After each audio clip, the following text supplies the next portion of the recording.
আলোচিত ইউটিউবার আশরাফুল হোসেন ওরফে হিরো আলম বলেছেন, অহরহ মানুষ তাকে ফোন করে উপদেষ্টা হওয়ার কথা বলছেন, তবে তার উপদেষ্টা হওয়ার কোনো আগ্রহ নেই। সম্প্রতি ইউএনবিকে দেওয়া এক সাক্ষাৎকারে এমনটাই দাবি করেন তিনি। হিরো আলম বলেন, গত দুদিন ধরে দেশের বিভিন্ন জেলা থেকে মানুষ আমাকে ফোন দিচ্ছেন। আমাকে নিয়ে পোস্ট করে বলা হচ্ছে যে মোস্তফা সরোয়ার ফারুকীর চেয়ে হিরো আলম অনেক ভালো আছে। ফারুকী যদি হতে পারে, হিরো আলম কি দোষ করলো?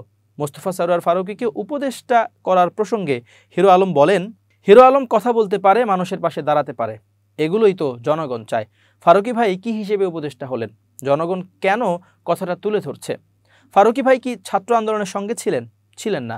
দেশের জনগণের জন্য তিনি কি কাজ করেছেন? তিনি নাটক সিনেমা নিয়ে আছেন। তিনি বলেন, ভিপি নূর ভাই, আন্দালিব রহমান পার্থ ভাই, মির্জা ফখরুল ইসলাম আলমগীর, রুহুল কবির রিজভী, এরকম আরও যারা ছাত্র আন্দোলনের সঙ্গে ছিলেন, যারা আন্দোলনে শহীদ হয়েছেন, তাদের পরিবার থেকে উপদেষ্টা হতে পারতেন। ফারুকীর প্রসঙ্গে হিরো আলম আরও বলেন, তারা জনগণের জন্য কাজ করতে ভয় করেন, তারা কিভাবে উপদেষ্টা হন এটা সবার প্রশ্ন।